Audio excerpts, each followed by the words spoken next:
Okay, I forgot to go over my flight situation from that one big scenario involving all those organizations.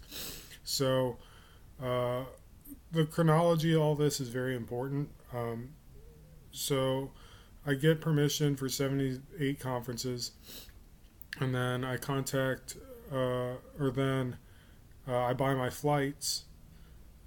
So, I got permission like early January. I got my flights like mid January, and then I got all my opportunities revoked like early February.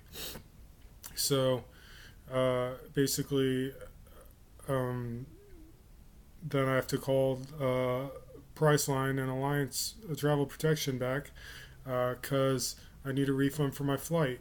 So I call Priceline for okay. So my flights are booked from Hanover and back. That one's good, and then to Warsaw, to Bangkok, to Santiago, back to DC, and then these flights are all booked. So I call Priceline and say, yeah, I need to cancel my flight and I need a refund. And they said they don't do refunds. You have to contact Alliance Travel Protection that I bought with my flight. So since I got travel protection with my flights, I called them back. I got refunds from like the other airlines, but I think there were one or two flights that I had to call Alliance back, and they told me I needed to give chronological proof of me getting permission, and then me buying my flights later, and then me losing my opportunities. Uh, uh, Basically, proof. So I did that, and then they also said I needed to provide a cancellation number from Priceline. So I called Priceline back, and I provide the proof via email to Alliance, and then I get my cancellation number from Priceline, not knowing that your cancellation is going to be completely permanent. You can't get your flight back once you cancel. So that's set up nice. So then I get my cancellation number, send it to Alliance, and then they reject me because getting permission for a conference and buying your flights after you have permission, thinking you're going to this conference, and then losing your opportunities isn't on their list of reasons to get a refund. So I'm out both my flight and my money. So they reject my. I couldn't even submit a request for a refund without sending a cancellation number, and they wouldn't have looked into it otherwise.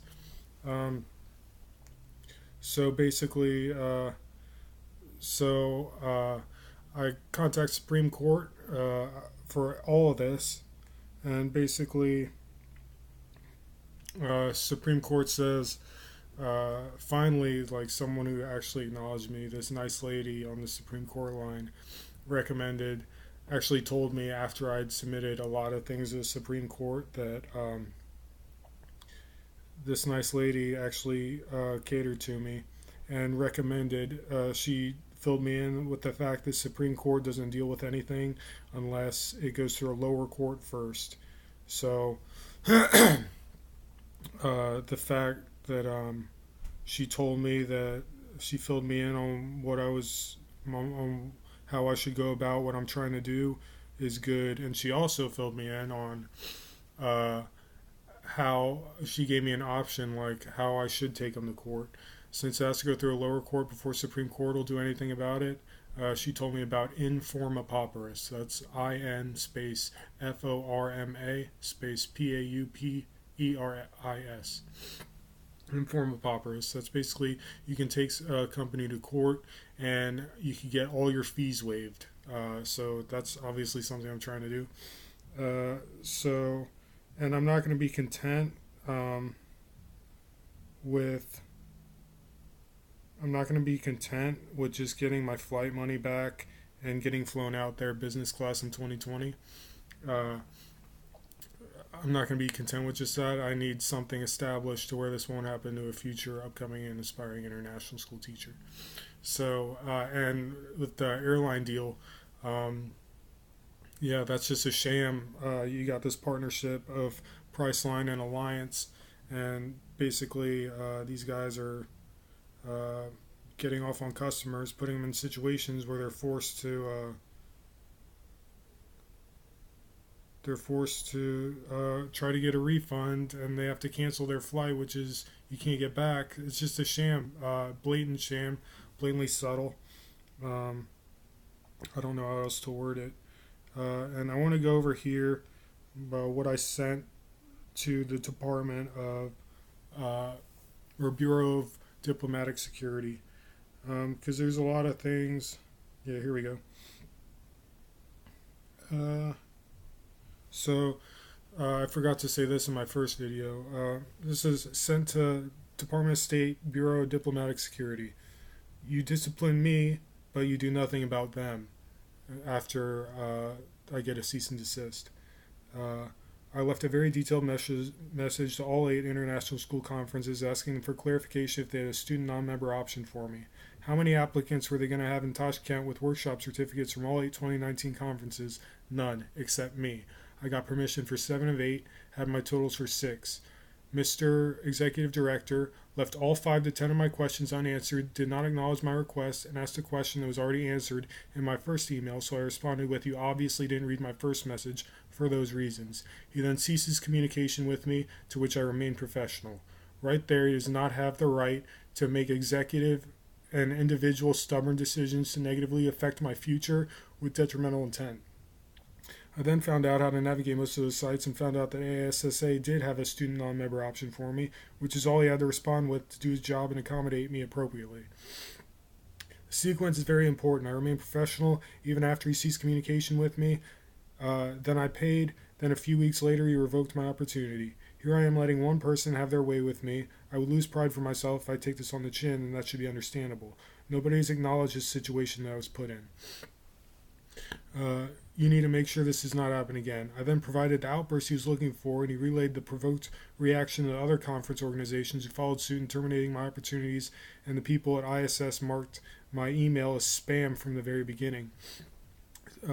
So here's my checklist that I mentioned in the previous video of things that is common, not just within the international school community, but these guys are aware of it. These guys are aware of these trends, and they're succumbing to it. I don't know why.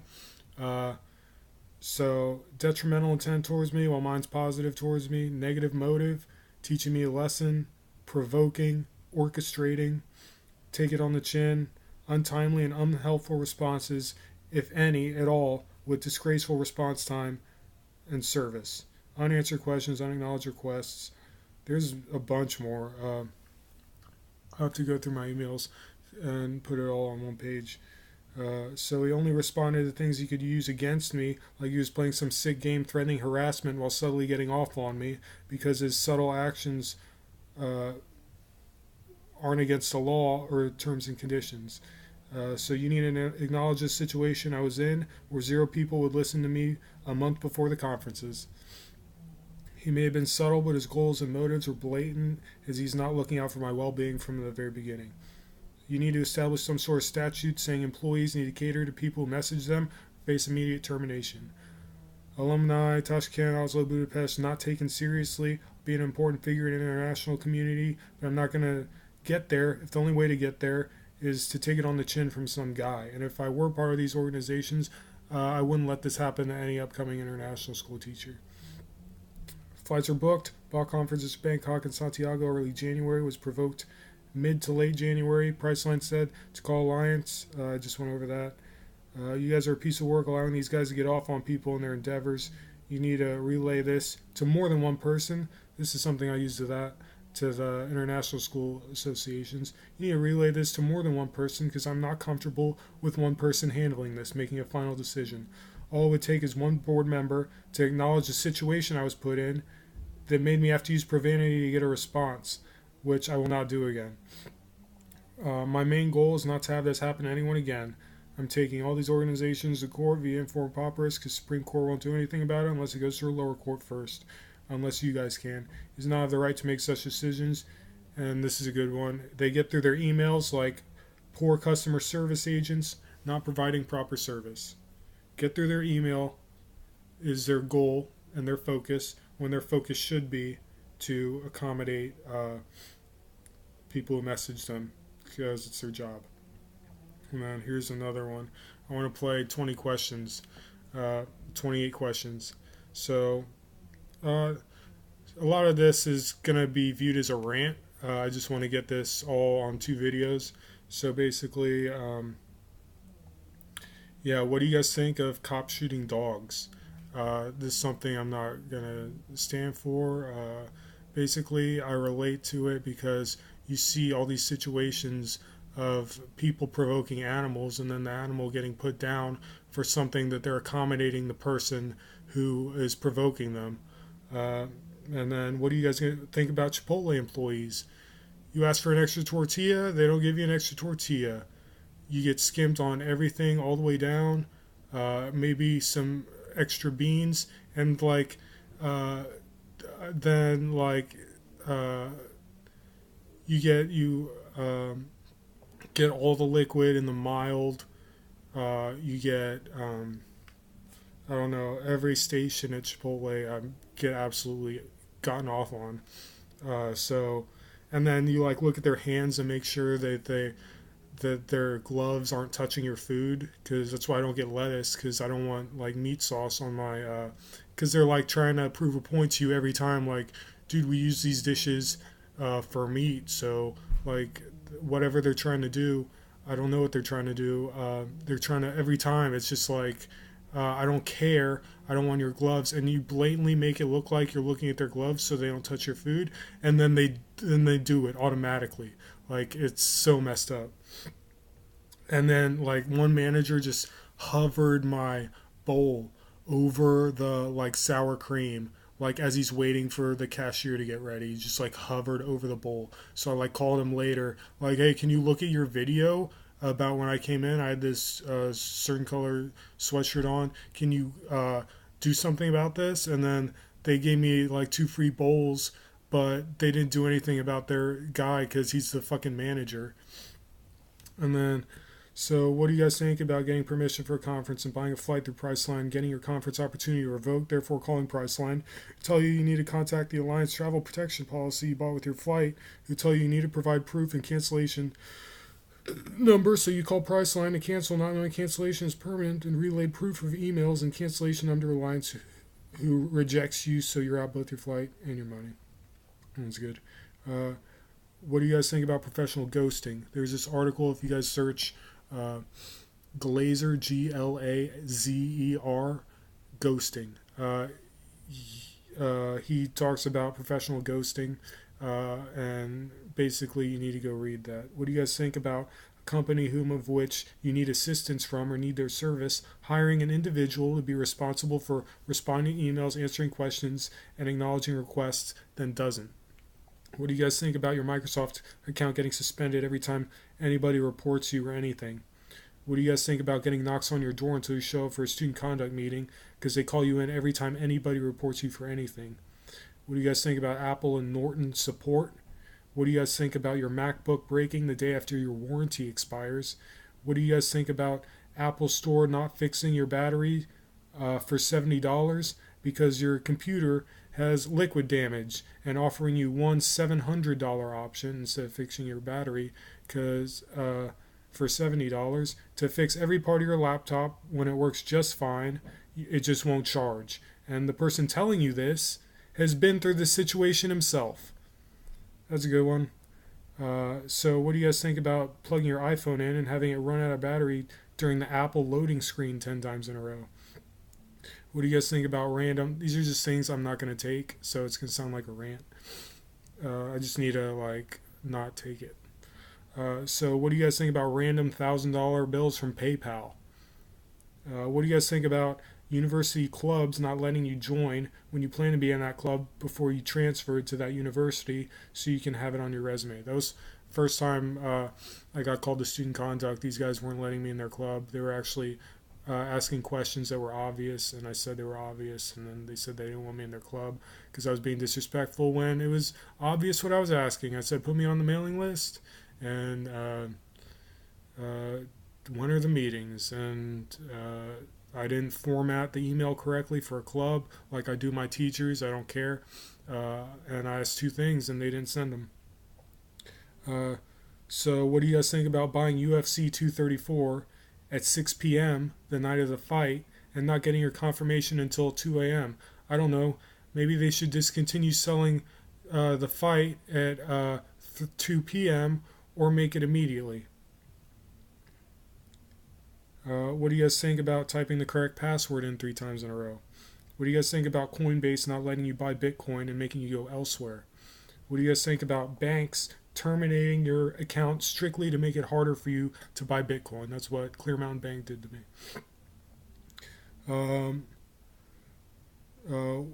What do you guys think about comments, suggestions, and complaints getting removed from Halo and Hulu forums? I've also forgot to mention Halo Waypoint. They flagged all my comments as they flagged them and removed them, and they put due to not tolerating conspiracy theories. And then they removed their Halo Tracker forums altogether. So you can go to the Internet Wayback Machine. That's where you can view URLs from previous dates. You can go back to like October 2017, highlight Halo Tracker, and put it in Internet Wayback Machine, and then view it in October 2017. And Halo Tracker has forums October 2017. Then December 2017, they don't have forums, or in 2018 when I was complaining about it. And we'll get back to that in a bit. What do you guys think about Bread Wallet losing your funds when you have 5 different kinds of proof, and it being their most common issue for years as they continue to not fix it? Lost like $300 through Bread Wallet. Nothing happened, and they're going to be. I forgot the actual specifics of how they could prevent it, but it's easy, and it's their most common complaint, and they're choosing not to fix it on purpose. It's Bread Wallet. What do you guys think about mechanics stealing your high-performance transmission during a routine checkup transmission and replacing it with a shitty one, and your truck breaking down a week after maintenance? That's mechanics. What do you guys think about remodelers stealing your medications while you're out getting them Gatorade? What do you guys think about a leasing staff knowing that you need to make 5 times the monthly rent to be approved for an apartment, and then going over every detail with you, knowing you don't have an income, before charging you an unrefundable application fee that they know is going to be rejected, denied. So that's unrefundable. What do you guys think about these easy to understand technical instructions on these forums that are worded so well for us who don't care what a proxy or a server is? These computer guys aren't wording it step by step, and it looks to be on purpose. What do you guys think about headphones packaging? I just bought a new microwave. Zip tie through the plug. The 2 prongs on the plug is zip tied through it. If I bash that against a wall or something, then it's going to bend either way with a zip tie or not. That was strictly to get off on customers, guaranteed. The person that put the zip tie decided to put zip ties through the prongs of those microwaves, the cheapest one at Walmart. That guy is getting off on customers on purpose, guaranteed 100%. What do you guys think about trying to pull apart a string on your pulling a string tag on a dress shirt that's going through one of the buttonholes, then having it rip the dress shirt because the string's stronger than the fabric? And that's blatant, just like the microwave. What do you guys think about pompous people treating your message like spam from the very beginning, not taking you seriously? What do you guys think about dudes writing programs on you, like making you have to restart your computer every few hours to get internet connection, and a bunch of other programs that they just set on you, and you just fucking deal with it all day, and they just write it on you for 5 seconds and you're screwed. And then what do you guys think about half your liked videos on YouTube being removed by the creator, who is aware of the trend of people's liked videos being removed?